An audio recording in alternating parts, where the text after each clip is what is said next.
കണ്ണൂർ നഗരത്തിലെ മാലിന്യ നിക്ഷേപ കേന്ദ്രത്തിൽ അന്തിയുറങ്ങുന്ന വൃദ്ധനെ സുരക്ഷിത കേന്ദ്രത്തിലേക്ക് മാറ്റുമെന്ന് സാമൂഹ്യനീതി വകുപ്പ്. ജില്ലാ സാമൂഹ്യനീതി ഓഫീസറെയും ജില്ലാ കളക്ടറെയും ഇതിനായി ചുമതലപ്പെടുത്തിയെന്ന് സാമൂഹ്യനീതി വകുപ്പ് മന്ത്രി കെ ശൈലജ അറിയിച്ചു.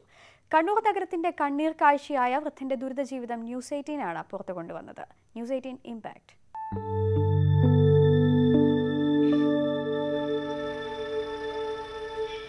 മാലിന്യ നിക്ഷേപ കേന്ദ്രത്തിലെ ഭക്ഷ്യാവശിഷ്ടങ്ങൾ കഴിച്ച പ്ലാസ്റ്റിക് ഷീറ്റ് മറച്ച ചായ്പിൽ ദിവസങ്ങൾ തള്ളി നിൽക്കുന്ന വൃദ്ധജീവിതത്തിന് സുരക്ഷിതമായ ജീവിത സാഹചര്യമൊരുക്കുകയാണ് സാമൂഹ്യനീതി വകുപ്പ്. കണ്ണൂർ നഗരമധ്യത്തിലെ താളിക്കാവിൽ മാലിന്യ കേന്ദ്രത്തിനുള്ളിലെ വൃദ്ധന്റെ ദുരിതജീവിതം ന്യൂസ് 18 വാർത്തയിലൂടെയാണ് പുറംലോകമറിഞ്ഞത്. വാർത്ത ശ്രദ്ധയിൽപ്പെട്ട സാമൂഹ്യനീതി വകുപ്പ് മന്ത്രി കെ ശൈലജ അദ്ദേഹത്തെ സുരക്ഷിത കേന്ദ്രത്തിലേക്ക് മാറ്റുന്നതിന് നടപടി സ്വീകരിക്കുമെന്ന് അറിയിച്ചു. രാത്രി ട്രെയിനിലുള്ള സമയത്താണ് ഇങ്ങനെ ഒരു ന്യൂസ് 18 ഒരു വാർത്ത കൊടുത്തു എന്നറിഞ്ഞത്. അപ്പോൾ അങ്ങനെ ഒരു അവസ്ഥ ഉണ്ടായിക്കൂടാ. ഞാനിപ്പോൾ തന്നെ സോഷ്യൽ ജസ്റ്റിസ് സാമൂഹ്യനീതി ഓഫീസർ ഇവിടുത്തെ ജില്ലാ ഓഫീസറെ വിളിക്കുന്നുണ്ട്. അപ്പോൾ ജില്ലാ കളക്ടറുമായി ബന്ധപ്പെട്ട് പ്രശ്നത്തിന് പരിഹാരം കാണാൻ ശ്രമിക്കുന്നതാണ്.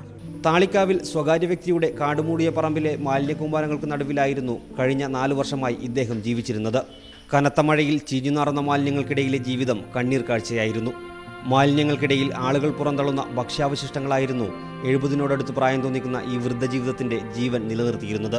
ഇദ്ദേഹത്തെ സംസ്ഥാന സർക്കാരിന്റെ നിയന്ത്രണത്തിലുള്ള വയോജന കേന്ദ്രത്തിലേക്ക് മാറ്റാൻ നടപടി സ്വീകരിക്കുമെന്ന ഉറപ്പാണ് അധികൃതർ നൽകുന്നത്.